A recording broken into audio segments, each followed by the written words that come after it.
Welcome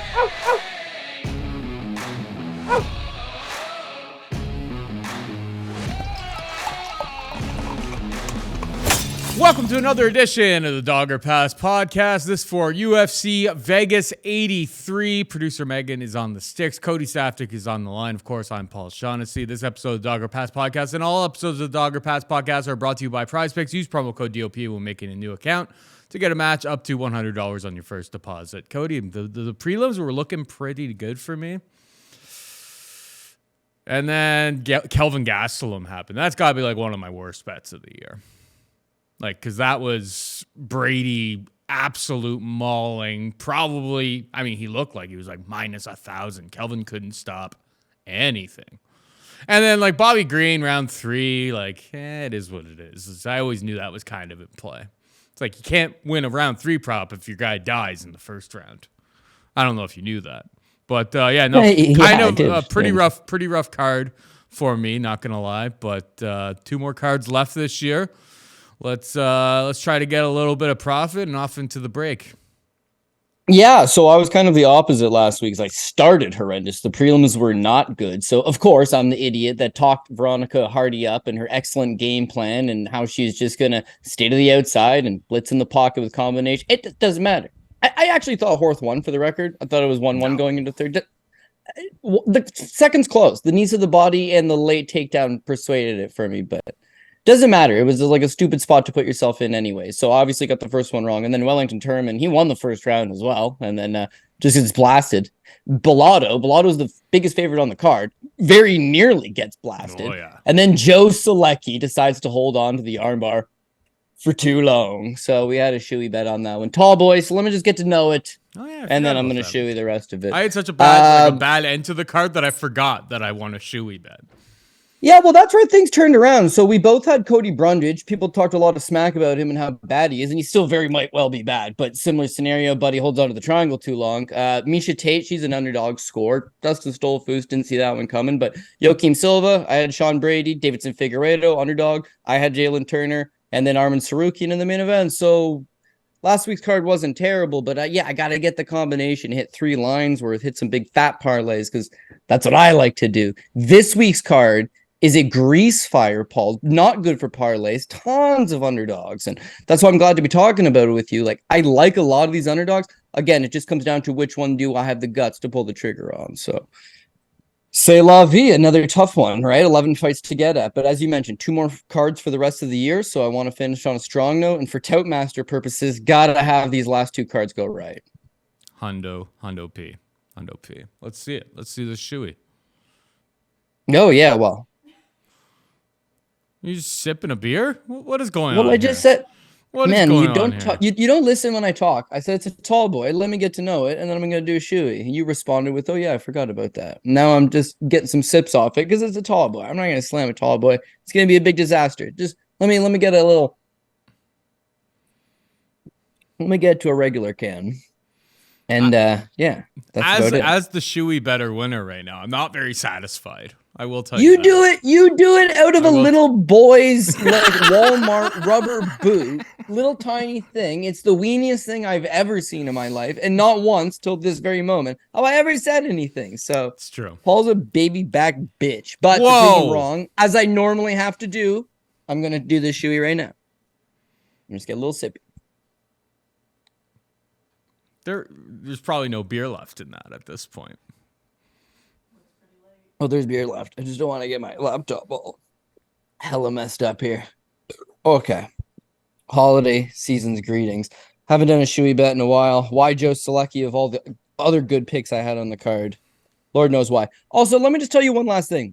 I'm not mad that he held on to the armbar too long and got KO'd. He deserved that for giving up top position in the first place. Easy takedown, right? Easily secures half guard. Could have hung out there all day if he wanted. Could have slowly took his time. So could have inched away. There's 5 minutes in a round. There's 3 rounds in a fight. Nah, got greedy. Got caught with his hand in the cookie jar. Tried to take the back. Slipped off. Drakkar close gets on top, throws up an armbar, gets head slammed on his head. So should have just chilled, dog. Goddamn. Look at that thing. For what I lack with my spaceship children's boot, you make up for with that man. Like that has seen some barn work. I'll tell you that much. Yeah, That's been at the Saftic family compound. Yeah, nobody wants to do a shoey bet, so you have to, literally and figuratively. It has to be some type of punishment.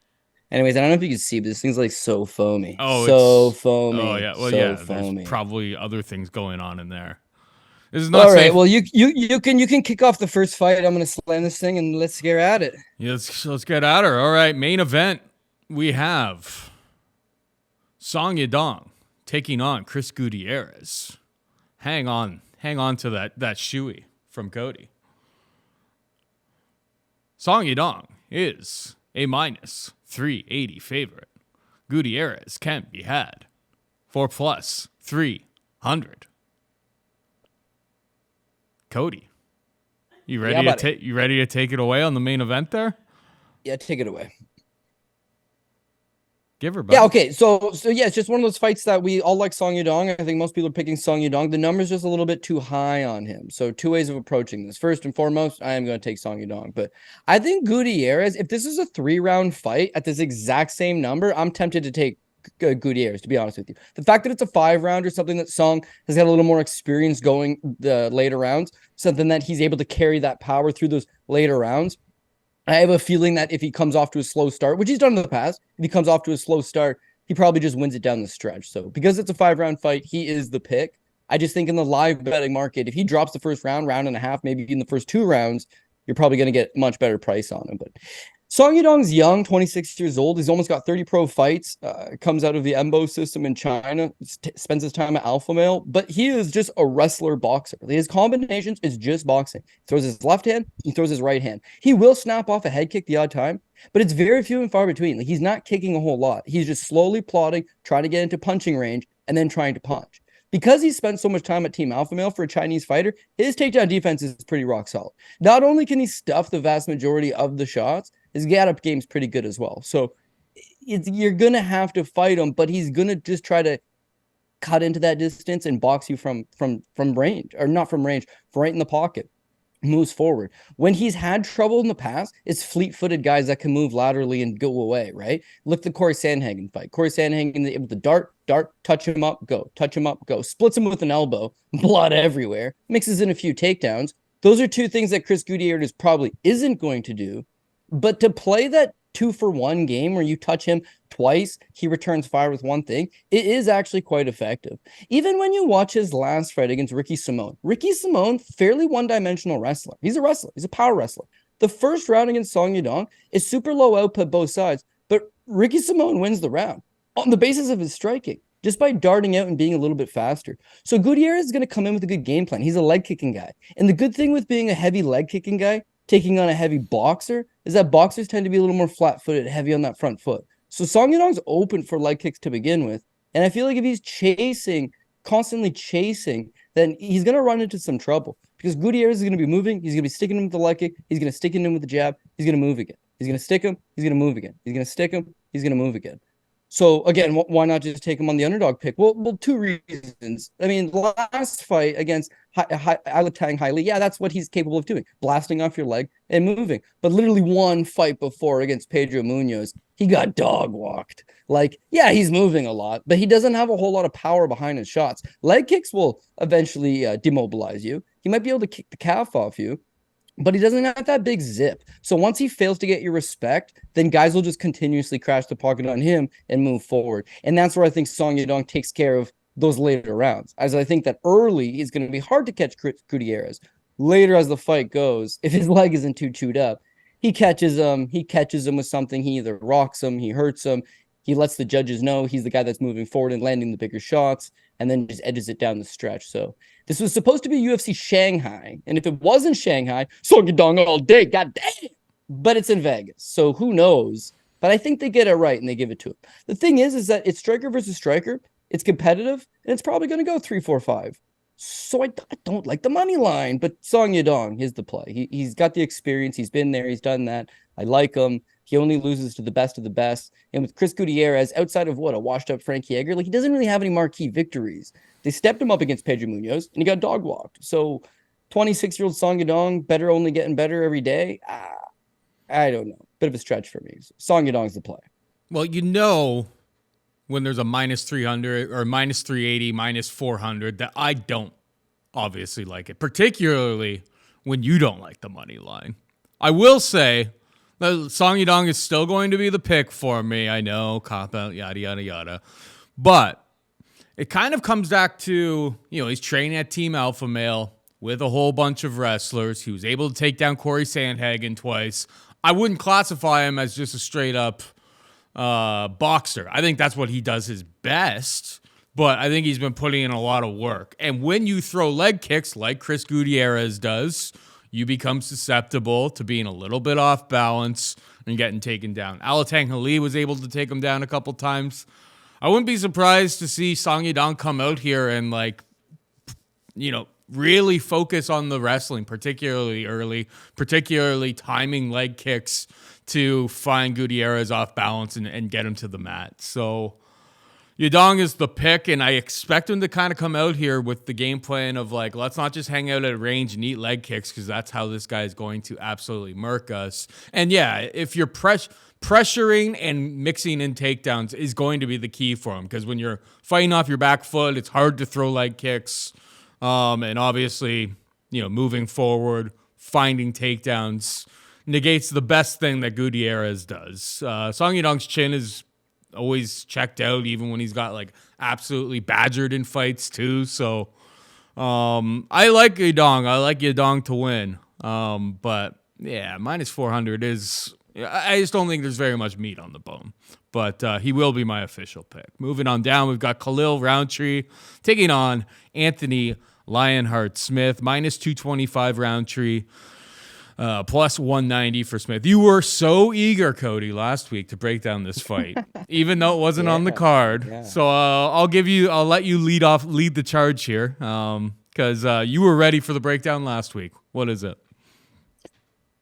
I wasn't ready for the breakdown last week. I mentioned last week, I'm like, I don't know if this is on or off. I haven't really studied it. I saw there was a line out, but yeah, it's kind of a late edition. And that's kind of the biggest question mark for me, is that what kind of shape is Anthony Smith in? Because you saw a couple weeks back, Khamzat Chimaev versus Kamaru Usman, right? I honestly think that Usman's a better fighter. I honestly think that Usman beats him. I think, honestly, Usman gave him a hell of a go on a week's notice. But ultimately, him being on a week's notice absolutely mattered. And Volkanovski, who had previously gone 5 rounds with Makhachev, had previously given him one hell of a go. He also takes a fight on a week's notice. It's not them at their best. And if you're not at your best, you're handicapping yourself. And if you're handicapping yourself, yeah, how much financial investment do I want on it? So a little bit worried there about Anthony Smith, but god damn, this line is just too juicy to pass up Paul Shaughnessy. I feel like I have to have some Anthony Smith shares. So as a matchmaker, let me tell you, first and foremost, you can make anybody look good. Anybody in the world can look good. It's selective matchmaking. You got to give these guys the right fighters. Khalil Rountree looked all but washed out. He actually retired. Now says he's retired, don't want to fight anymore. There was a brief flirtation. He was going to go to heavyweight, fight Greg Hardy. That fans out, takes a year off, moves to Thailand, comes back to the UFC, and it's goddamn, he is reinvented. Is he? Is he reinvented? So he beats Modestas Bukauskas, nice little win, shreds the knee off the poor guy. But a one-dimensional striker who's had very little success in the UFC, more of a regional show guy, decent little win, but it's a striker. Then he gets Carl Roberson. Carl Roberson's, I think, 4-6 in the UFC, hasn't had a ton of success, and he's a striker. Dustin Jacoby probably won that fight. Especially rewatching it back, it's how did Dustin Jacoby not win that fight? Outlands him, outworks him, out-hustles him. Yeah, okay, Khalil Rountree lands a couple big shots here and there, but that very well could have been a loss. And here's the thing, Dustin Jacoby, striker. He's a striker. All these guys are playing directly into his hand. Now, Chris Daukaus, last fight, 4-fight winning streak. Last fight, Chris Daukaus. Daukaus has a BJJ black belt. Here's the thing with Daukaus. Doesn't got a brain. Dude has fought in Yarazino Rosenstruck. Dude has fought in Derek Lewis. Dude has fought in Chris Blades. And he just hangs out in front of him. I don't know why. No idea. And And so he does the exact same thing against Khalil Rountree and he gets folded over. So not surprised there. But all of these guys play directly into his hand. When was the last time you've seen him get takedown? Jeez, okay, yeah. That fight against Ion Cutelaba gets smoked. What about other times?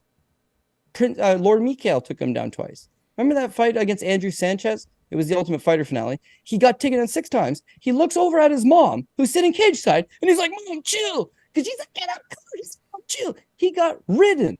He's got no ground game. He's an explosive, big, strong, power striker. Heavily muscled, doesn't have great cardio. If he melts you in the first round and a half, great. If not, he's got pacing problems. And the UFC's done a really good job of matching him up with strikers. He's taking on these strikers. When he hits the mat, he's big trouble, man. He's big trouble. And you're talking about an Anthony Smith who's hung on the mat with Alex Gustafsson, who's hung on the mat with Glover Teixeira, who's been in there and done that with the who's of the sport, went 5 rounds with John Jones, fought some of the best guys going. Like, I don't know what to tell you. If this thing hits the ground, it's a serious problem. Now, Smith actually hasn't landed more than 1 takedown in a fight since 2016. He's landed a takedown here and there in fights, just not more than 1 takedown since 2016. So it's not exactly like he's the biggest offensive wrestling threat. But against Khalil Rountree, especially on short notice, it's like probably wants to take this guy down. Now, let's say he doesn't take this guy down. Because, again, if we're going to back an underdog, we need multiple paths to victory. Let's say he does not get the takedown.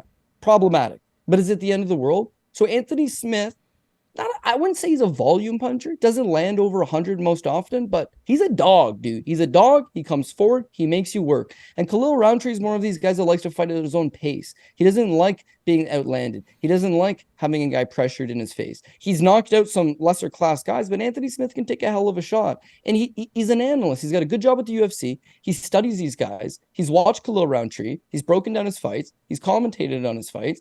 I feel like he feels like he can beat Khalil Rountree on short notice. He's in good shape. He's jumping in here to take the opportunity. So a plus 190, it's like, yeah, I think I'm gonna hit some of that. Because again, if he gets the fight to the ground, rear naked choke is possible.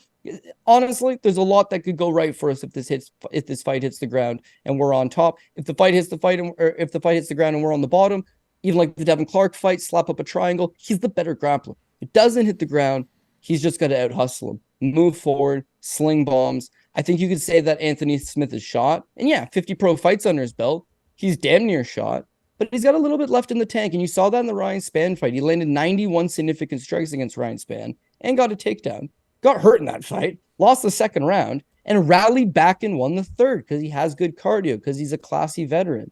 If he's 1-1 against Khalil Rountree, he could maybe do the same thing. If he was the favorite, Jesus, Anthony Smith, 2023, no thanks. If this is, even money, probably not interested. At this kind of dog price, I'm in. Shit, I'm in. Give me some Anthony Smith. I hate that I agree with you. But we were on Cody Brundridge, so let's do it again. I haven't been the biggest Anthony Smith supporter whatsoever, but yeah, at this number, it is short notice, but at least it's a couple weeks, and who knows? Like I imagine he's staying relatively close to Vegas because of his commentating. He's probably always staying kind of in shape. It's like when some of these commentators, like when they first kind of get into it and they're hanging out in Vegas, like they're staying ready just for like opportunities to sneak in there. So, because they're holding so many cards down in Vegas right now, it's just like you'd be kind of silly not to. Keep your phone, or you're talking to the boss regularly. Like, yeah, this doesn't seem too outlandish that round 1 could be super, super ugly. Obviously, you're going to have to probably get through some nasty spots, but Smith has proven to be pretty durable. Has a lot of different ways he can win this fight.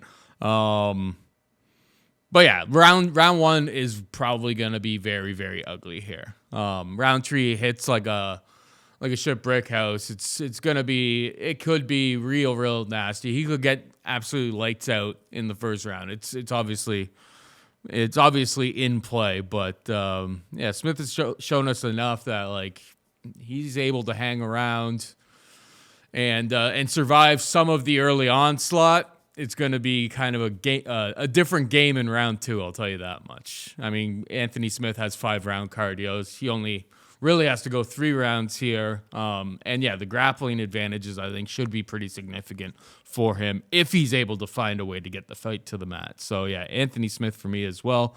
We move on to Nasrat Haqparast taking on Jamie Mullarkey. Nasrat's a minus 180 favorite. Mullarkey can be had for plus 160. Who you got? Yeah, both guys are actually very similar. Like, especially when you watch tape, is that they're both blue collar type fighters. They come forward, they throw combinations. They're not exactly the most precise strikers. They're not exactly setting stuff up. There's not a whole lot of great footwork or head movement, but they're coming forward. They're coming forward and slinging it out. It seems like Mullarkey is more of the go-getter type. He'll try to get some takedowns. Him and his best, he is a physically strong guy, and he'll bulldoze guys to the ground. He's just not all that durable. I think that's what this fight really comes down to me for durability. When you look at Jamie Mullarkey, he's fought some good guys. And the Michael Johnson fight, it's one hell of a go. But there's no denying he gets smoked by Jalen Turner. He gets smoked by Muhammad Naimov. The Naimov fight in particular, he won the first round. He's winning the second round. But to fight that pace, to fight that kind of style of being in your face and being hyper aggressive, you're going to have to get hit. You're going to have to take some shots. And Naimov sneaks one through and melts him. He's been rocked in plenty of other fights. It's just at what point does that durability start to break? In his last fight against John Makdessi, I gave him that one more shot because I don't like John Makdessi all that much. And again, it's like he starts off well, but then eventually Makdessi, who's gives you a lot of mobility, gives you a moving target, starts slipping punches in, makes it very greasy, makes it very tight. Makdessi maybe won that fight. It was closer than it needed to be. I mean, I'm glad that Mullarkey got the win, but again, it was one that could have gone either way, and I didn't think he looked all that good in that fight. Nasrat Haqparast, he's like a career underachiever. I found it super interesting. None of his wins are relevant for the most part. Like his wins, no offense to Mark Diakese, and that was actually his 2018, his very first win in the UFC. Thibaut Gouti, Joaquim Silva, Alex Munoz, Rafa Garcia, that was Garcia's short notice debut, John Makdessi, Landon Quinones. Like none of these guys are relevant. None of these guys have tipped that top 15 in the division. Maybe Diakese, but again, 5 years ago, debut, doesn't really matter. And yet he's always a colossal favorite. His last time out against Landon Quinones, minus 475. The fight against John Makdessi, minus 250. The fight with Rafa Garcia, minus 500. The fight with Alex Munoz, he was a minus 300. The fight with Joaquim Silva, he was a minus 300. His fight with Thibaut Gouti, he was a minus 915 favorite. So people are super high on him. And then when you watch these fights, especially if you bet the guy, you're betting a ton of chalk. And like very rarely is he clearly winning the fight. He's not knocking guys out. He's not submitting them. So they're generally going the distance, and he's easily winning these rounds. Like even the fight with Rafa Garcia, dude takes the fight on short notice. It's his UFC debut, and he looked pretty good. Haqparast didn't run away with it. And so to me, the straw that broke the camel's back almost was that last fight with Landon Quinones. Like this is Haqparast. He's supposed to be in the prime of his career. He's got lots of UFC experience. He's fought in good guys and lost. He's fought in bad guys and won. You know, he's coming off a win over John Makdessi. Let's move up and let's make something happen here. Against Landon Quinones, a guy that lasted 55 seconds against Jason Knight on The Ultimate Fighter 6 months prior. And again, he's a 5-1 favorite. He's a massive favorite over the guy. And yet, it's a fun fight. It's an exciting fight, but it's a fight he almost loses by the numbers because it's sickening amount of number. He lands like 189, but man, Quinones batters him all over the place. So I got no confidence in him whatsoever. And now he's a 2-1 favorite over Jamie Mullarkey. Can't say I like it. So I will take Haqparast, but I don't like it. I really don't like it, but I really don't like Mullarkey. And Mullarkey is a guy who has shown that like his durability is very, very much in question. Not that Haqparast is like a big time power puncher, but I don't know. Australian wrestler giving up probably a lot in the ways of volume, at least on the feet. I don't know if I can trust Jamie Mullarkey with my own money. I'm going to pick Nasrat, but it's not a fight I'm rushing to bet, to be perfectly honest, this week. Moving on down, we've got Tim Elliott taking on Sumudaerji. Elliott, a minus 150 favorite. Sumudaerji can be had for plus 130. Who you got? Okay, so this one's interesting because we just spent a little bit of time, at least I spent a little bit of time, talking about Anthony Smith coming in short notice, and we're banking on him to be ready. But there was other guys prior. You're coming in short notice, and you're not ready. I'm feeling like Tim Elliott ain't ready for this thing. So I got him on Facebook, and I know he's not telling any lies and stuff because he posts fairly often, but He says he's trained 2 times, went to the gym 2 times. Now, again, he goes to like Sunday Open Mad and he hangs out, but he fought, took a little bit of time off. He's a single father, right? He's doing tons of kid stuff with his daughter. And then he goes to the gym a couple times. Now they give him a call and they say, hey, do you want to fight Sumudaerji? In. Why not? Right before Christmas, get paid again, get that second check that you lost against Makayev. Why not jump in there? Can't make 125, so they've moved the fight up to 135. And now he's jumping in there against Sumudaerji. So I don't know what kind of shape the guy's in. And that's kind of the problem with Tim Elliott, that he's hyper skilled. The guy's a very skilled guy. You've seen him at his best against Demetrius Johnson. Win rounds over Demetrius Johnson. Give him a go. You've seen him fight all of the sport's best guys at 125 pounds and give them a go. And even that last fight against Muhammad Makayev, you and I were on him. The judges had him. 2 judges had him up 2-0 going into the third. And he finds ways to blow it. His cardio's bad. He's not in great shape. Elliott in not great shape is a problem because he's got so many losses on his record. One more doesn't really mean anything. So when he's in a bad spot, he taps. And if he's not in shape, he just kind of dinks around to the outside, does his little Dominic Cruz 2-step, and then tries to stay out of harm's way. But these guys are hungry and they're coming after him. So as much as I think this is a massively favorable fight for Tim Elliott because of his wrestling, because of his ground game, because of his ability to take one hell of a punch, because of his ability to come forward and make it an ugly fight, this is his to win all day long. He's a much better fighter than Matt Schnell. He could do what Matt Schnell did. He could win this thing and take less damage doing it if he was in shape, which I don't think he is. So I'm having trouble getting behind him. Sumudaerji, meanwhile, he's nothing special. He's tall for the weight class, southpaw, nasty left hand down the middle. Outside of that, that's about it.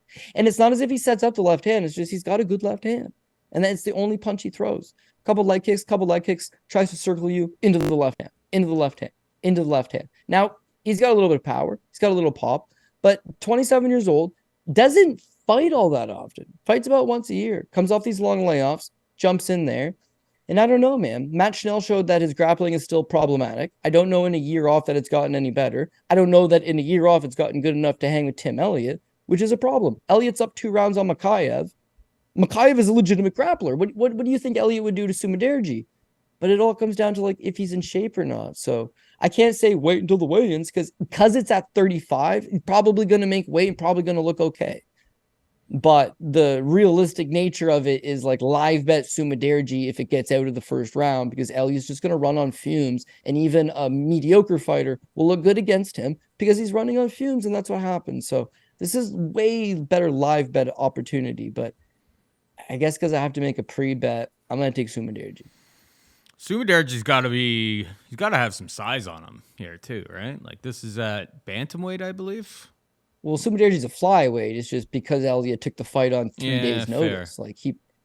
And it wasn't some fights they get announced and it's oh my God, the guy took it on a week's notice. But his managers told him about this a week ago and he's actually had 2 weeks. No. Elliott took the fight on 3 days notice. They called him. He posted, packing up my stuff and going to Vegas. Two training sessions in the books and we're packing up because I'm a company man was how he said it. Because I'm a company man. Well, that's fair. You step up to the plate. You do what needs to be done for the company. But that's putting yourself in a bad spot where even lower level guys, Sumudaerji is not all that good. But if he tires Tim Elliott out in the first round and he survives, he's going to give him some problems. Yeah.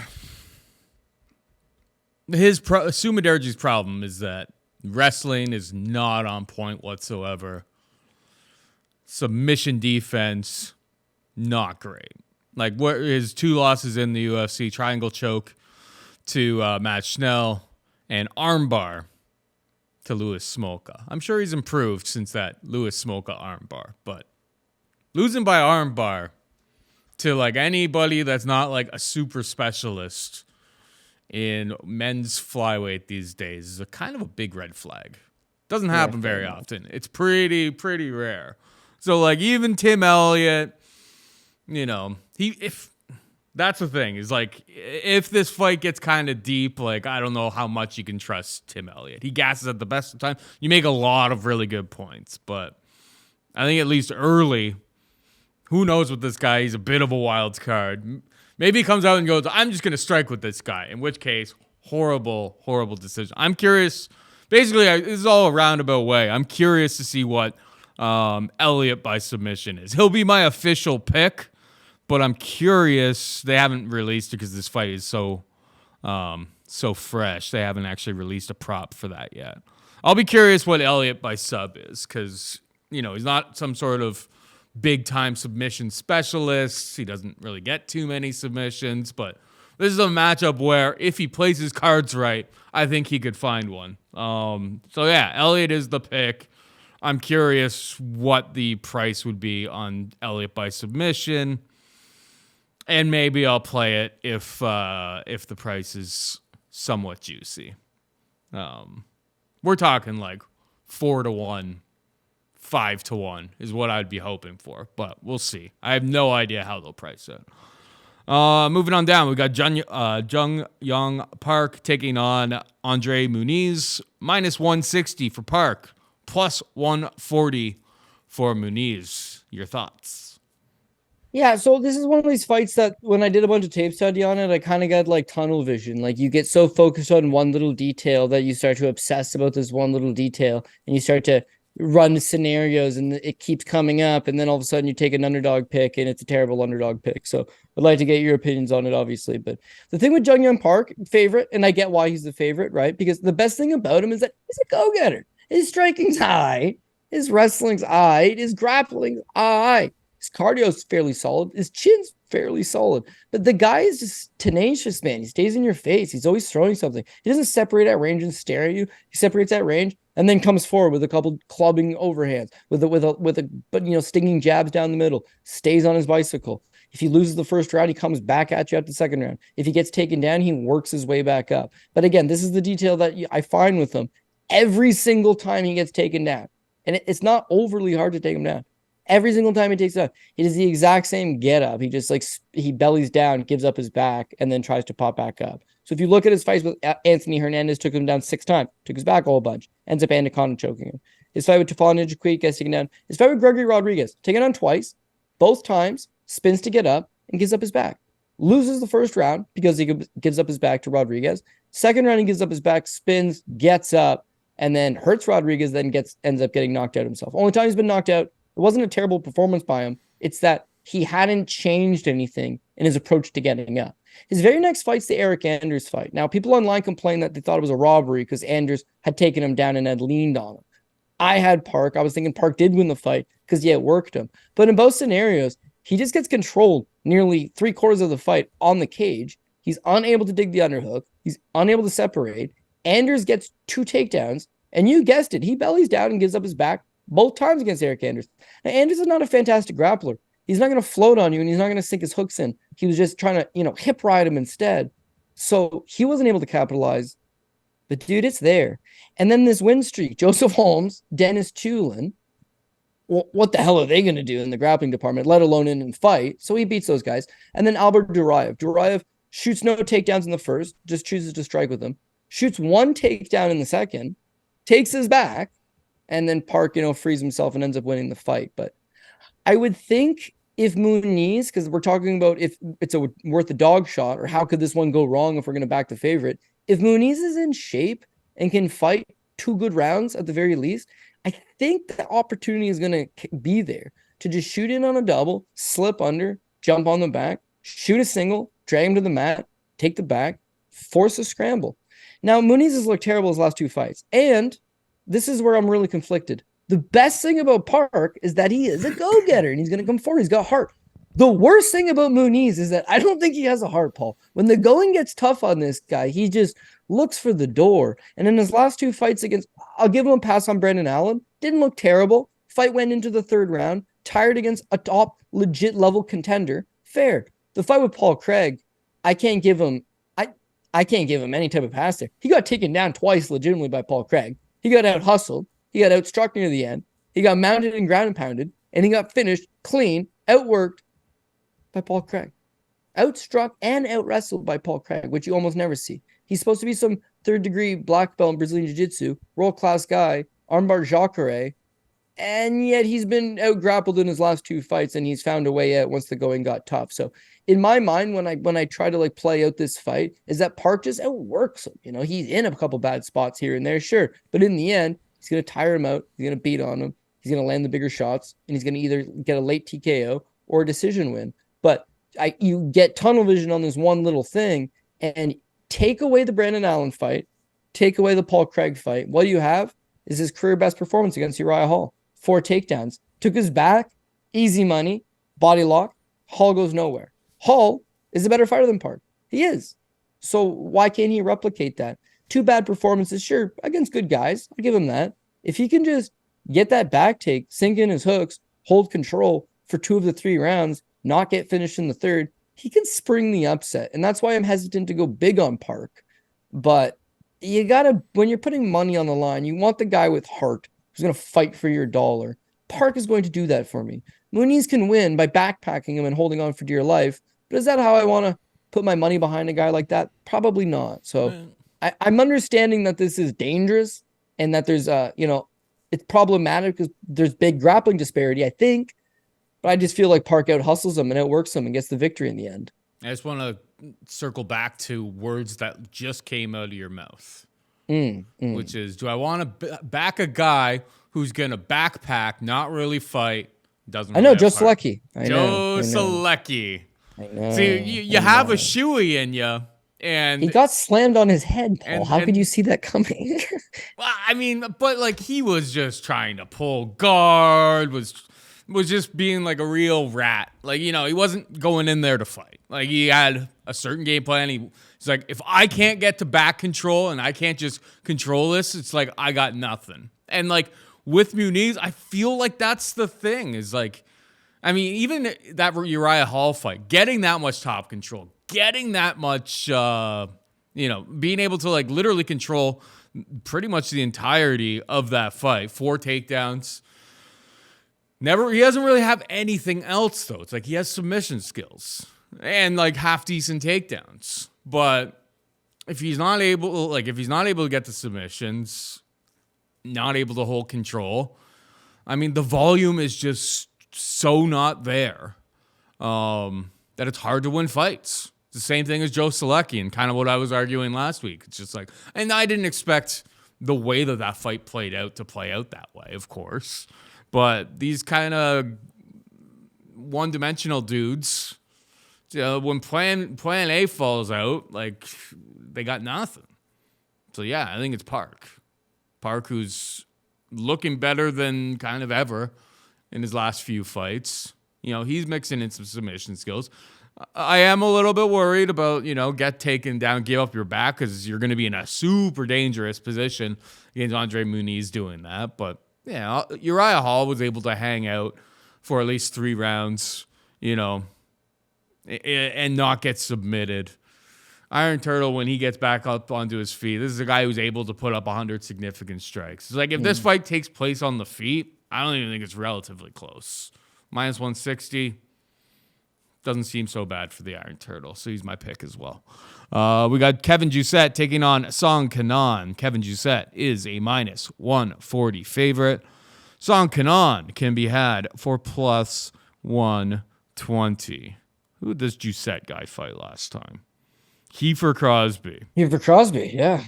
It was not a very pretty fight. Not a very pretty fight. I mean, I guess it was done so quickly.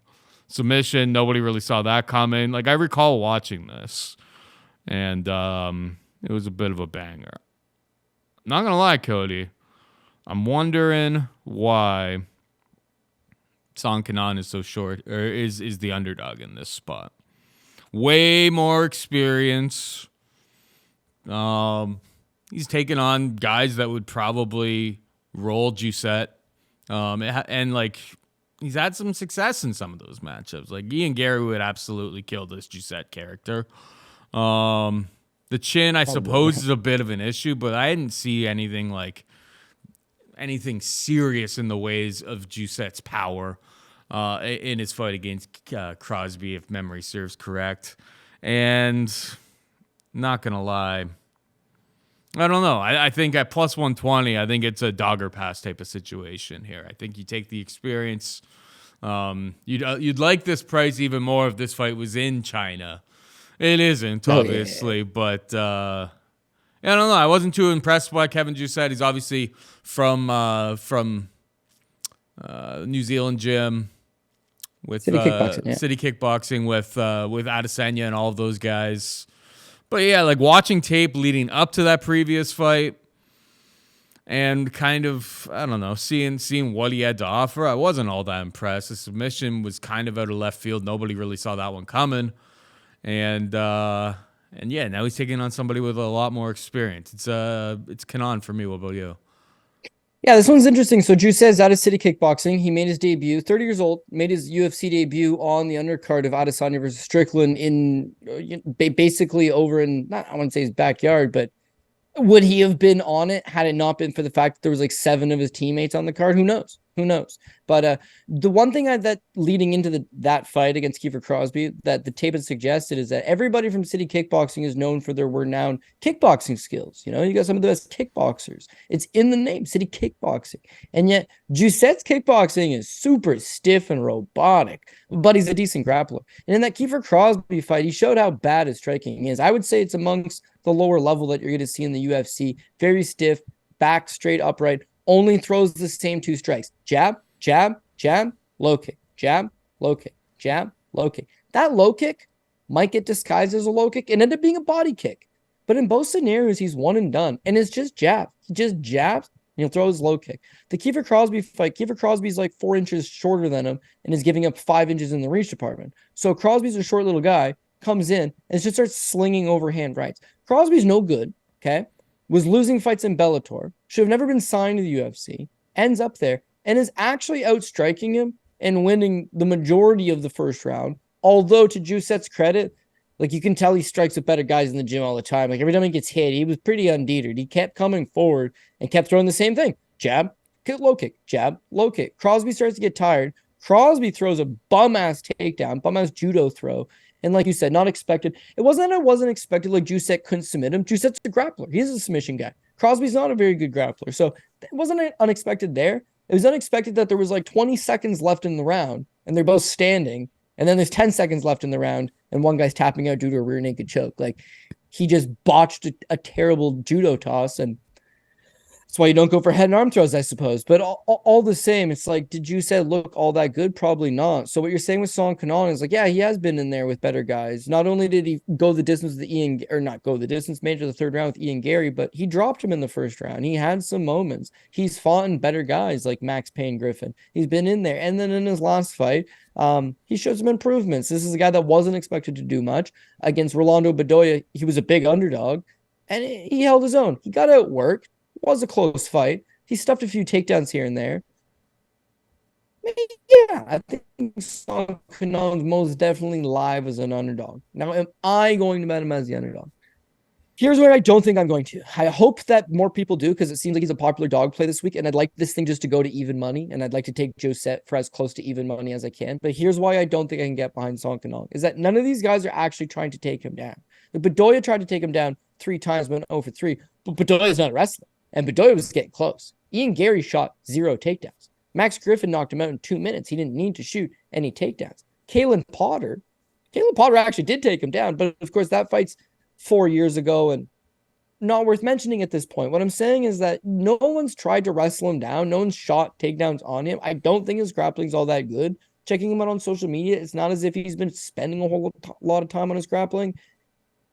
And he looks a little bit stiff in there, man. It's not like he's throwing combinations himself. The Bedoya fight, he got outstruck 112 to 75. He stood there. Against Ian Gary, he got outstruck 127 to 55. He stood there. He's not that much of a go-getter. He's not a pressure guy. He doesn't throw 2, 3, 4 at a time. There's really no X factor to his game.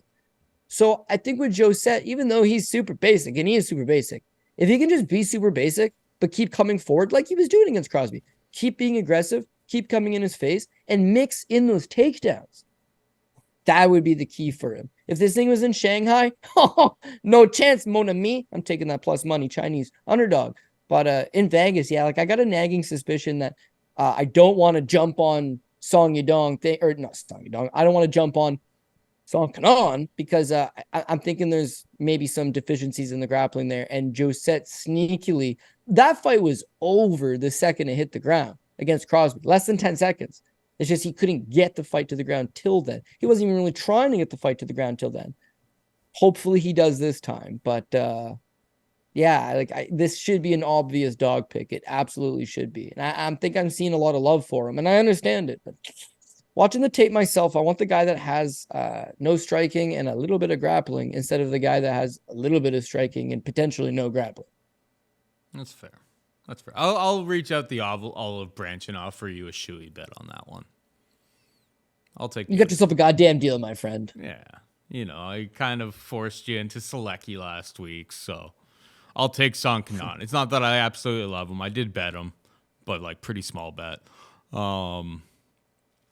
But you understand your Chinese warlords, and I understand that, the grappling. I get it. The grappling's a big time deficiency. He's been submitted by not world class grapplers many times over the course of his career. Jousset was able to take down probably the worst guy in the organization that shouldn't have had a job, wouldn't have had a job if it weren't for him being buddies with Adesanya and the card being over in that part of the world. So credit where credit's due. He did what he was supposed to do against Kiefer Crosby. But yeah, I'll side with experience, and we'll have a shoey for the last episode of the year.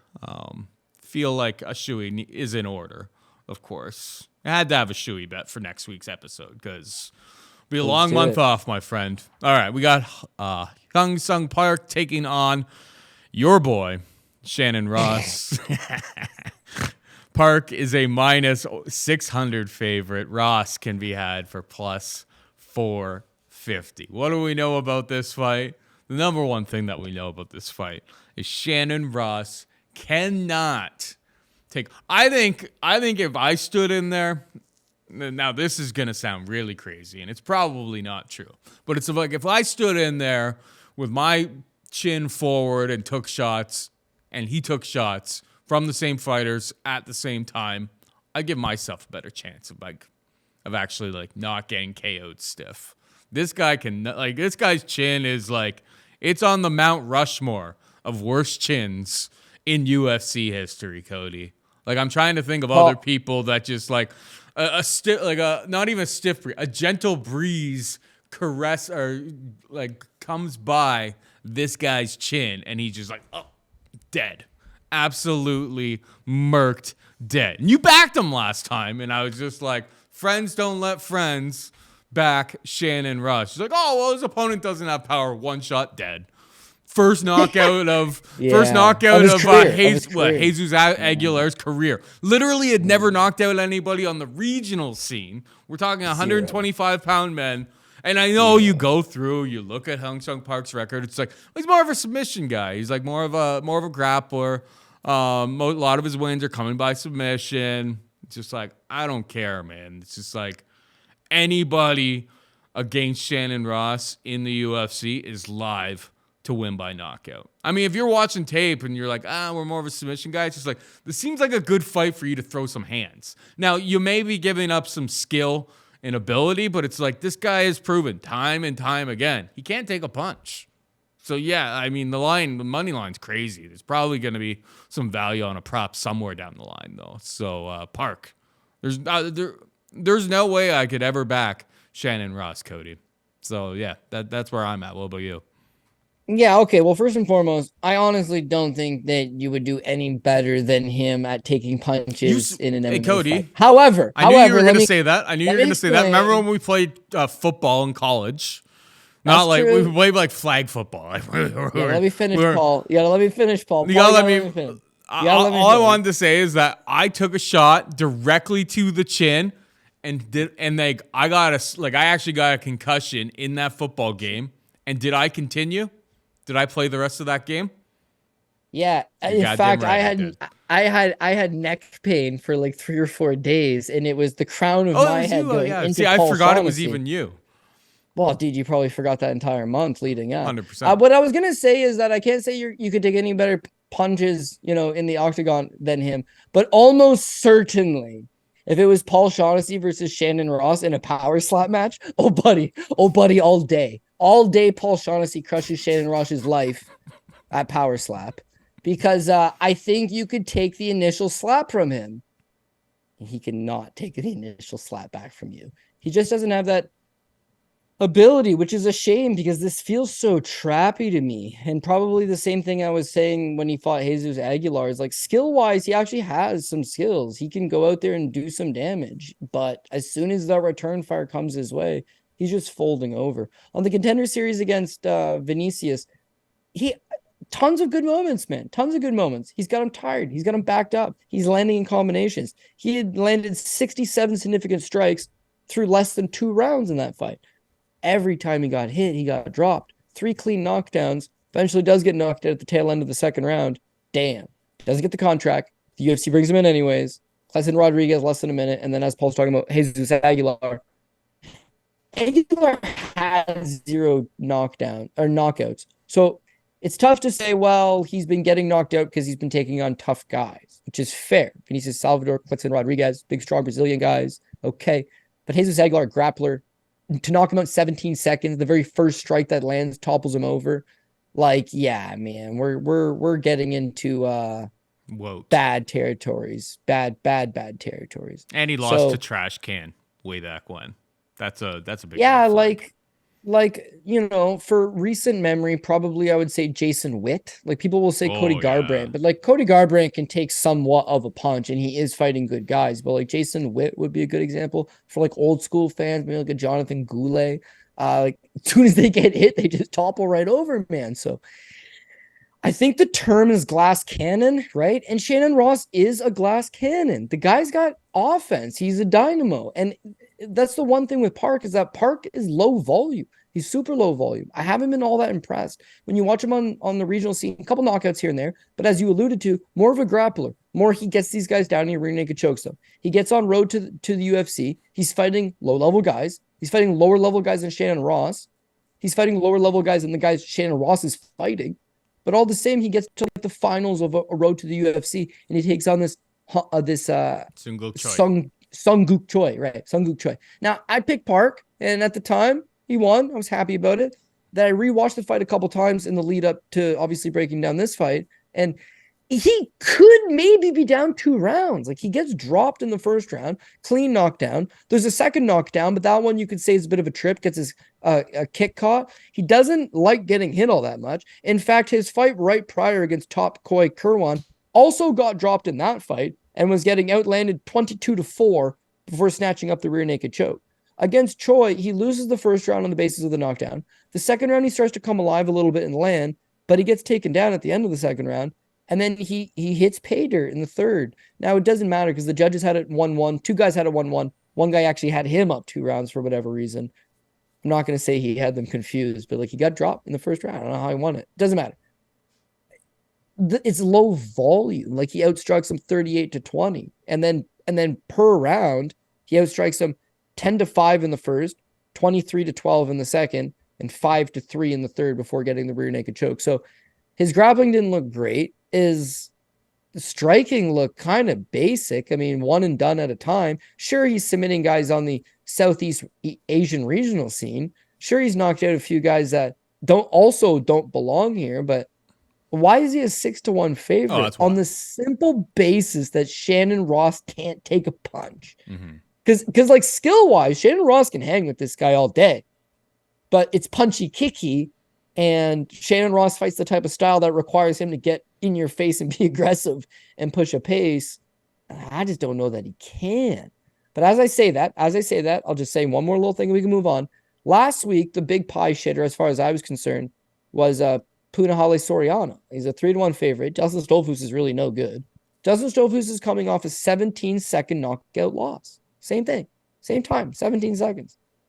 And yet, he took all of Soriano's shots, his big left hand, over and over. And the commentators are like, damn, Justin Stolfus got one hell of a chin. Hey, you got to say he could take one hell of a punch. It's like, not really. Not really can the guy take a punch. And yet, in this fight, when it matters most, he was taking it. Yeah. So, like, if Ross, for whatever reason, was able to just, like, not get the light switched out on him, then, like, yeah, he could out-hustle him, outland him, outwork him, win this fight. Also, it's not in Shanghai. It's in Vegas. Like, go out there and outwork him. But the realistic nature of it is I should have learned my lesson against Jesus Aguilar. Now, that being said, 6-1 screams top ticket. 6-1 screams second line. I'm not playing this guy at the top. I do not like him. It's that the other guy can't take a punch, right? Like, how much more simple can it get than that? So everybody's on the same page. That's why it's 6-1, but it's still a fight at the end of the day. And honestly, the knockout prop is not very, very. I was looking at the props for Park here. And it's just like it's already been. They opened it at like plus 175 and it moved down to like plus 120 now. It's only open at a couple books. It's like club and sub. Maybe the more likely type of thing. He's like wobbles them a little bit, able to get it to the ground. Like there's plus 200s to be had on this guy's, frankly, Park's preferred method seems to be the submission skills. Now, Ross hasn't been submitted since he took on Steve Erceg, and we know Steve Erceg is super, super legit. Probably one of the best, at least in this division, best guys that have come off of the Australian regional scene. So, I mean, I'm actually, based on the number, I'm kind of more interested in Park by sub at plus 200 that I see out there. Hopefully, it's one of those things, right? It's like you kind of just hope that it's like if it turns into a club and sub situation, that the ref lets it survive for a half second so that they get to the mat rather than steps in and absolutely stops it immediately. It's a fine line. It's always tough, and the refs get a lot of heat, and a lot of the times it's deserved. Don't get me wrong, but like it's a really tough job out there for the refs. Which one was it this past weekend? Harry Hadley? That was a bad job. Yeah. Well, it was with Bobby Green, and my running joke, because I was bitter about losing my Bobby Green ticket, was that at least the people with Turner KO tickets, they only got paid for one of those KOs, but he actually got 4. Like he knocked him out probably 4 times there. It definitely should have been stopped earlier, but you think about the Bellato fight, right? Where this guy also gets rocked.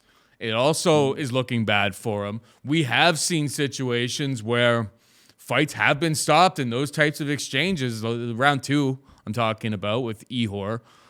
We've seen it where like ref steps in while the guy's trying to recover and stuff. And then what ends up happening, Ihor kind of blows his wad, and then Bellato gets on top and is able to finish the fight. Like the sport's so crazy that it's a very, very fine line between, fighter protection and stepping in too early and ruining what would be the outcome of the fight. It's an imperfect science, so it is what it is. I mean, it's not my brain matter with a dude on top. Oh yeah, there was definitely it was. I mean, he face planted, right? He face planted, yeah. So it's like you face plant, then that's on you. It should have been stopped probably like the first follow up strike.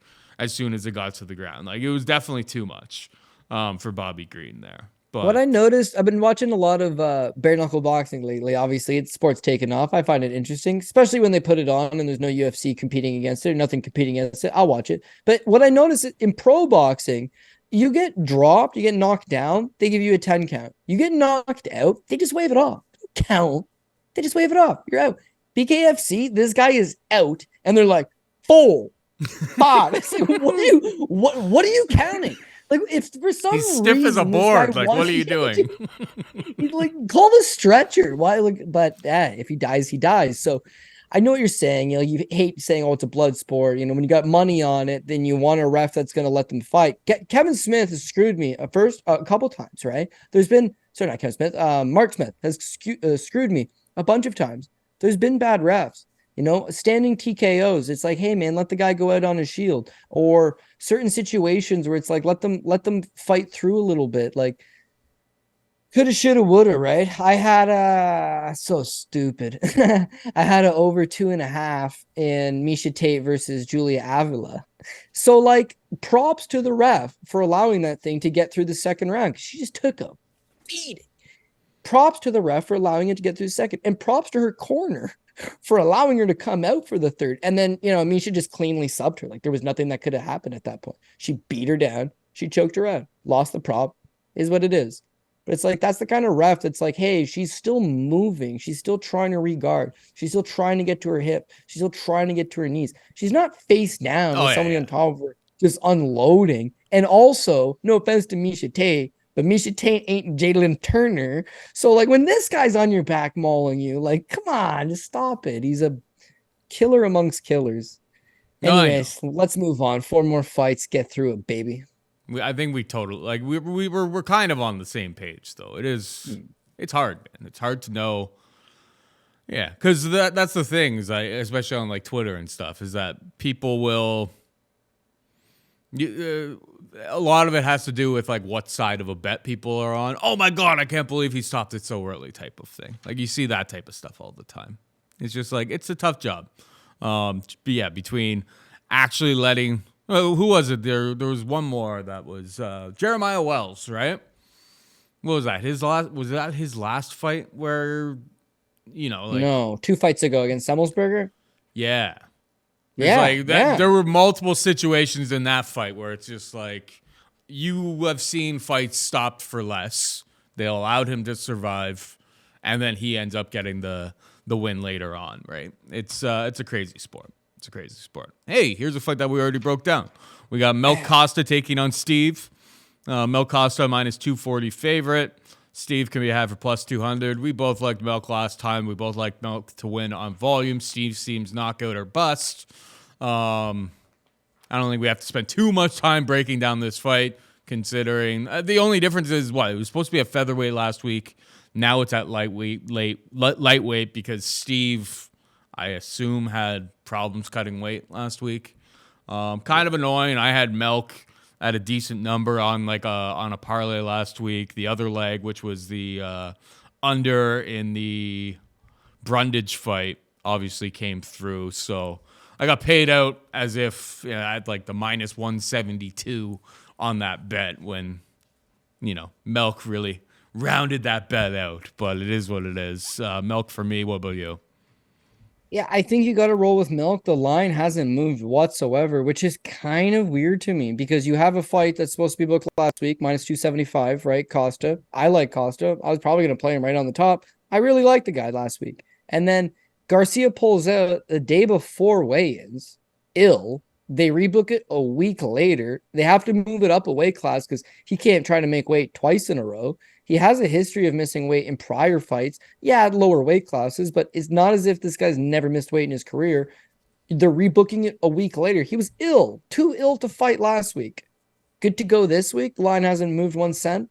I don't know, a little bit suspicious. And then as far as I'm concerned, I like Costa. I'm playing Costa. Costa going to be high up there, but it almost favors a little bit Garcia a little bit better because we talked about glass cannons earlier. Like he's one of them. He's got heavy firepower. This guy's got natural power, both hands. If he hits you, you're going down. Hooper can actually take a decent beating. Every time Garcia touched him, the kid crumpled to the canvas. Like that was a full-grown man taking on a teenager. That's what he made it look like because Hooper looks like a teenager as well. But Garcia really did manhandle him. The guy is a heavy hitter, but you see in a lot of his wins, he gets rocked. In a lot of his losses, he gets rocked. And defensively, he's just not sound. He can put heavy pressure on you. He can land big shots. He just can't necessarily take the punch. Now, at 135, he couldn't take a punch, but he was killing himself to make weight. And at 145, he also cannot really take a punch. But I think he's killing himself to make weight. Sick last week. This week doesn't have to cut weight. Fully rehydrated. Not a bad weight cut. Costa's a volume puncher, but not necessarily the biggest power puncher. So like if Garcia can walk through a few of these shots to land some hands, he's got a better shot at 55 than he did at 45 had he shown up to the fight sick, taken a few body shots, landed a big left straight clean on the chin. That would have been it.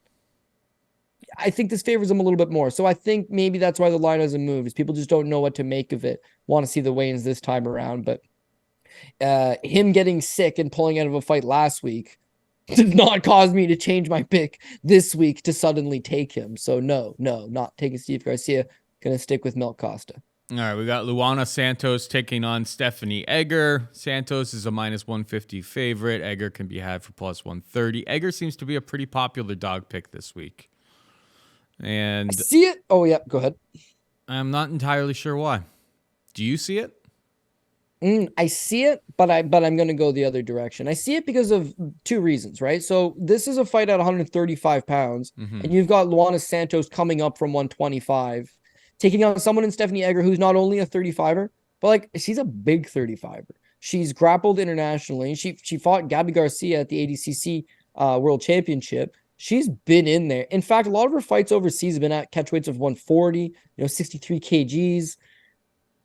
She's big and she's strong. And so 2 fights back, because she looked awful against Alexieva in her last fight with Nibar, but 1 fight prior to that against Eileen Perez. Eileen Perez is, yeah, and Perez is strong. Perez is very physically strong and has won her last 2 fights since losing to Egger. And Egger goes in there. She's a judo black belt. I think she was an under 23 European champ. That's 12 years ago, but that's also a lot of experience. She's a legitimate, big, strong judoka black belt, has a BJJ black belt as well. And against Perez, it's like she's getting outstruck. She is massively stiff on the feet. Her striking is very uncomfortable, but she just grabs a hold of you. And it's takedowns that almost certainly would not work in men's MMA. But in women's MMA, judo is still very relevant. And what she'll do is this like a 2-on-1 arm drag, right? Like a single quick little tie-up kick, a head and arm throw. She's strong and she's rugged and she makes it work extremely well for her. So the worry here, I guess, is that if you're Luana Santos, her only pro loss is to Jenna Bishop. Now, Jenna Bishop is BJJ black belt. She's a European champion as well, competed at a very high level, ADCC veteran.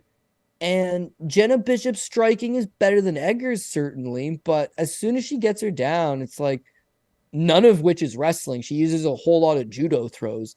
Bishop mostly uses trips, quick little sneaky foot sweeps, quick little head and arm toss. And as soon as the fight hits the ground, Bishop's just a much more profound striker. Egger on paper isn't as good as Bishop, but is much larger than Bishop, has the judo to back up some BJJ. And you've got one girl coming up from 125 to 135 versus a naturally big 35er. If you can get dog money, she just needs 2 takedowns. That's it. Like when she gets taken down by Jenna Bishop, she does not get back up. There's no ability to get back up. And if you want to be lazy and you want to look at it and see, it's a split decision, I have zero clue how that fight was a split decision because I had it scored 30-27 for Jenna Bishop. Worst case scenario, 29-28, first and the third. I don't know who scored that fight the other way, but it's like once the fight does hit the ground, she just doesn't got it. She's fast. She's speedy. She's got a clubbing right hand. She goes on to win 3 in a row. Her fight with Juliana Miller, debut, very nervous, talked about nerves leading up to it. Miller got a quick start on her, and then she got comfortable. She landed that right hand. But as much as we can talk about strength and size and physicality from Egger, speed all day long from Luana Santos, and she's a much better striker. Not only is she a better striker, I think she's got better cardio. So Egger's going to try to lean on her, but she's going to have to catch her first. As far as striking exchanges goes, they're going to favor Santos. If we can spend more time standing than on the ground, Santos wins it. Okay, worst case scenario, we do get taken down. I think she can survive. She survived with Jenna Bishop on her for 8 minutes of a 15-minute fight. She'll be okay. Her grappling's good. She gets taken down. She's just got to try to make her work. Try to get back up. Eileen Perez got back up. You do the same thing. Cause her to work. Cause her to tire. And in that second round, late in that second round, into the third round, when Egger's tired and she can't get those quick little judo tosses, she's going to be forced to strike. She's a bad striker, bro, and she's just going to start eating shots at that point. So maybe this is a good live betting opportunity. Just allow Santos to hopefully survive early, but go back and watch the Eileen Perez fight. Sure, she gets 2 takedowns. Sure, she ends up submitting her. She gets battered standing. Yeah. She's not a good striker. If Perez could have survived a little longer, Perez wins. If Perez was fighting her right now and it was a rematch, my official pick would be Eileen Perez. I think she's gotten better since that fight. Egger really hasn't. So yeah. As much as I see the plus money, I understand it. Size, ground game. You need takedowns in the first 2 rounds, survive the third. I don't think it's going to go that smooth. So I got to stick with Santos. Here's a fun little stat while you're talking that I kind of rigged up. Went through all the significant strikes landed by Stephanie Egger. In 6 fights, she's landed 76 significant strikes. In 3 minutes and 41 seconds of her round 1 victory against Juliana Miller, Luana Santos landed 63 significant strikes. I mean, if this is at range, if this is on the feet, this isn't even remotely competitive by the numbers. Size does matter. Egger is going to push forward. She's going to eat a whole bunch of shots as she pushes forward. When she gets a hold of her, can end up on top. But the thing about her is she doesn't. If she's not getting the submission, it's she doesn't really do all that much else. That it's we've seen so many times these days. Unless you're getting to like backpack position, it's just like judges really aren't rewarding it. So it's like if you can get back up, land some strikes at the end of that round, it's like a lot of the, hanging out in guard control or like, facing the fence, holding on in standing control. It's just like the judges really don't care about that anymore.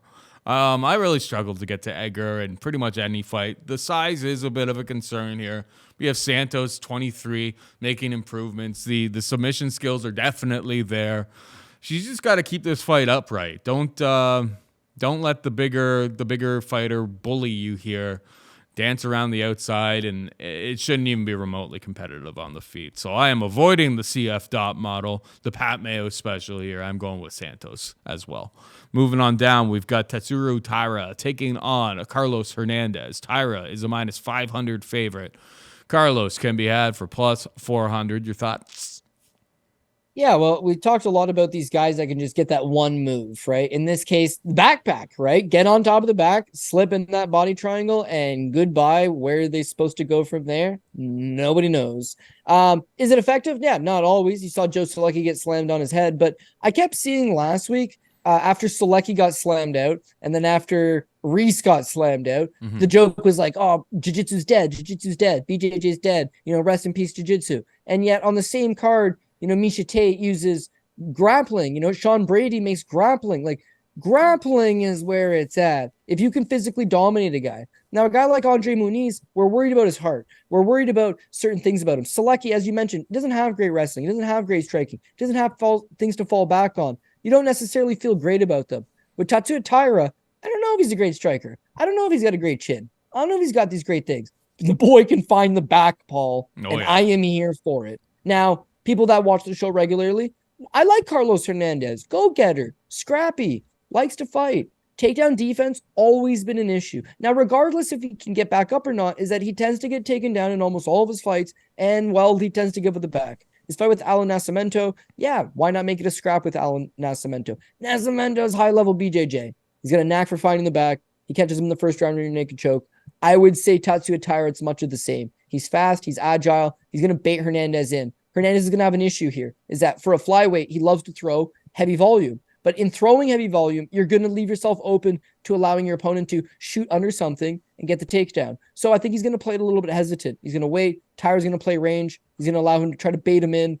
And as soon as he baits him in, he's going to shoot low on a single. He's going to try to sling to the back, put the hooks in, and put him away with the rear naked choke. It's his favorite move, and it's something that Hernandez kind of does struggle with. So you're going to have a full camp of knowing exactly what your opponent wants to do. And yet it's still probably not enough. And that's kind of how I see this one going. So Taira to get the job done. He's a legitimate prospect. Someone's eventually going to be some stout D1 wrestling champion that's going to come in here from Missouri and sprawl and brawl him and put an absolute thrashing on the kid. But until you can really push him, until you can really take him into those deeper waters, until you can really overpower him and overmaneuver him, skill is going to win outright. And he's got enough skill to make this one look just like he's been doing to guys. So I'm not going to abandon the hype train just yet, but it's going to hit a roadblock at some point. Just don't think Hernandez is the guy. Even though I do like him, I respect him, just don't think he's the guy to get the win here. Yeah, like Hernandez's grappling is pretty solid, but when he took on somebody with elite grappling skills, that fight was over real fast against Nascimento. I think they were talking about two different levels of grappling here. Taira, maybe not as potent of a submission finisher, but once he gets a hold of you, he's pretty systematic in getting to that back, finding the rear naked choke. I guess there can be something said about Taira being able to get the full 15 minutes. And I suppose, Taira did show us some wrinkles there that could be exploitable in getting the knockdown against Taira as well. But no, I think Taira more often than not, obviously at minus 500 more often than not, but I think he finds the submission. Plus 120 is the best on market right now as we speak. It's like, I think that's how he gets it done. But yeah, Taira being able to survive the full makes me a little bit less inclined to hop onto that prop. That's how I see it playing out. Will I add something to it later in the week? Maybe with more books opening up, perhaps. But Taira by sub is how I see this one shaking out. And finally, we got Rayanne Amanda taking on Talita Alencar. Rayanne Amanda is a minus 160 favorite. Alencar can be had for plus 140. Alencar was the one on Contender Series that, So that fight went to draw. Dana absolutely, fell in love with the Luciano chick, right? Am I thinking of that fight correctly? Yeah, you got it. Alencar was kind of pulling guard. That's kind of her game. It was able to get top position, I suppose, but, the person landing all the strikes was Luciano. It was not a very it looked like Alencar got super, super gassed, particularly as that fight got late. Rayanne Amanda, her record isn't all that impressive. Obviously, losing on Contender Series, she lost her first opportunity to get in there. She's went back to the drawing board since then. And she won I backed her as when she took on Jill DeCourcy, I believe, for the Invicta Championship. She seems to have a pretty well-rounded skill set. I mean, what I saw from Alencar is she seemed incredibly one-dimensional. Maybe she can find a submission here, but I don't know. I've watched a few of Rayanne Amanda's fights watching Invicta, and I feel like much more well-rounded skill sets there, and she has some pretty decent grappling chops as well. I can't believe, there's two women's fights, and I'm not suggesting the CF dot model on either one of them, Cody. It's Rayanne Amanda, the favorite, minus 160 for me. What about you? I actually went into both fights wanting to back the underdogs, thinking there's some good value here. But yeah, what I end up going by is that both fighters that we're not going to bet have the big grappling advantage, have a big size advantage, the physicality advantage.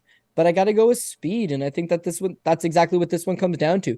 Talita Alencar, she's a BJJ champion, a legitimate champion, had gone in there, had grappled some of the best in the game. But she's 33 years old, and in terms of her competitive BJJ career, she's on the backslide. So now she transitions over to MMA, and these wins, Paul, are 1-1, 1-1, 2-2. Just went to a decision with a 2-2 fighter in April of this year, and then jumps on the Contender Series. So as much BJJ experience as she has, as clean as her grappling is, she doesn't really have any fight experience or MMA experience. And 33 is a little bit older. Now, is she Rodolfo Vieira? Is she, the best? Is she some legitimate top 5 grappler? No. She's just a high-level grappler that's been in there with other high-level grapplers. So I don't know that she can get away simply just on the basis of that. But the Stephanie Luciano fight, she's very willing to step in there and slug it out. The problem is that she stands, I want to say 5'3". She is 5'1". My mistake. She's 5'1", and Stephanie Luciano is 5'6". So she's giving up 5 inches of height and 7 inches of reach in that fight. So she's stepping in, wanting to slug it out. She just can't get nowhere near the target. She shoots a terrible single leg takedown, trips her to the ground, and then as soon as the fight hits the ground, you see high-level grappling. Once the fight hits the ground, Luciano goes nowhere. The second round, Luciano's battering her. She gets a terrible single leg takedown, trips her to the ground, low ankle pick, throws her to the ground. Same thing. She can't go anywhere. And then the third round, she just flat gas, takes an absolute drubbing, loses a 10-8 round. But she held on. She had a referee that let her hold on, but she took the damage. She never stopped fighting back. And whereas, there's a lot of red flags there, there's a lot of concerns there. Here's my issue with Rayanne Amada. Rayanne Dos Santos. Rayanne Dos Santos loses, as you mentioned, to Denise Gomez on the Contender Series, okay? That fight is at 115 pounds. As soon as she got lost, she didn't get the contract. She goes to Invicta, as you mentioned. She fights Katie Stahl at 105 pounds, fights Jillian DeCourcy for the title at 105 pounds. So she's an atomweight. Mm-hmm. Thing is that 105 doesn't exist in the UFC, so she's got nowhere to go. She's the number 1 atomweight in the world, probably. She just won the Invicta title. So there's no better 105er than her. But the division doesn't exist beyond Invicta, beyond the regional scene. So now she's forced to come up to 115, whereas she's faster. She's got a lot better striking technique, and she's a willing go-getter, and she's got all those variables to why she is going to end up being the pick. She is going to give up the size. And against Talita Alencar, she was massively undersized on the Contender Series, but now she's actually going to fight someone who's her size. They're both 5'1". They're both 5'1". They're probably both natural atom weights, but now that takedown is going to be a little bit easier for Alencar against a smaller opponent. And her jiu-jitsu, her top game, her control time, that's already top-notch. But it should be even better against Dos Santos, who's an okay grappler, but not a great grappler. Right, so why not take the underdog? If I'm going to take an underdog, I think Alencar would be one of them. But the thing with Rayanne is she just went 5 rounds with Corsi and didn't slow down at all. So we're talking about Alencar flat gassing out in the 3rd round versus a girl that just went a hard 5 all day. And her takedown defense, actually pretty good, man. So she got to sprawl and brawl, keep this thing standing. And if it stays standing, she will batter Alencar. But want to take the dog. I don't want to force a dog for the sake of plus money. Her. It's not enough. It's not enough here. So I'm with you. The model doesn't check out for me, and I got to take the slight favorite. The only nitpick I'll make about what you just said there is Alencar. You know, she was definitely giving up a lot of size, but that's probably perhaps because she should probably be an atom weight. But, you know, she's got into the UFC here because she's actually an inch shorter than Rayanne Amanda, and she's giving up 4 inches in reach. Like, it's kind of crazy. You know, 5'2" versus 5'1". Maybe Alencar's a little thicker. We won't really know that until weigh-in day. But yeah, 4-inch reach advantage for Rayanne Amanda too, which, I mean, hanging out at range, having significant striking advantage should all work for her in her favor. So watch her get subbed in the 1st round. All right, that is it for we're almost out of time. But before we go, hit him with the PRP. Yeah, so many dogs that I like, and yet no balls Cody is not taking any of them, apparently. But I'm going to go Song Yadong. Anthony Smith, dog number 1.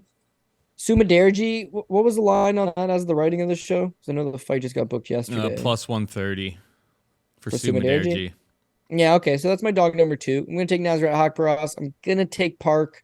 I'm going to take Kevin Jousset.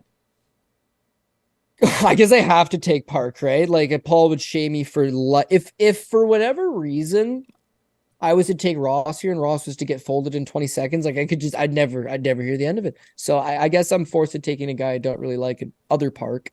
We're going to go Melk Costa. We're going to go with Luana Santos. We're going to go with Tatsuro Taira, and we're going to go with Rayanne Dos Santos. So again, not the most straightforward card. It was supposed to be like a prospect card in Shanghai. You're seeing a lot of, I mean, what we got 1, 2, 3, 4, 5 Brazilians on the card. In fact, how many Americans are on the card? 1, 2, 3, 4, 5, 6. 6 Americans on the whole card. And Tim Elliott's replacing who? Who was it? Alan Nascimento. There was supposed to be 5 Americans on a 12-fight card. This is like your throwaway fight night card. It was supposed to be in Shanghai. Brutal. It is greasy, and a lot of these fights are close. It's like, so, you know, I'm a parlay guy. I love parlays, and of course we're going to throw them out here this week. But like, I'm nervous because like I can see a lot of things going wrong. Unfortunately, we got, there's 11 fights, 2 underdogs. That doesn't seem crazy to me. So I just need Anthony Smith to go out there and do the damn thing, and I need Tim Elliott to flat gas out after a round and a half. Not the craziest thing that's ever happened. You've seen him do it on a full camp before. Why not see him do it on 2 days' notice? So, yeah, that's it for me. Interesting card entertainment-wise, but I don't know that you want to like go balls to the walls and die on this hill this week. All fight nights are fun to watch, but yeah, this is your typical welcome to the new era.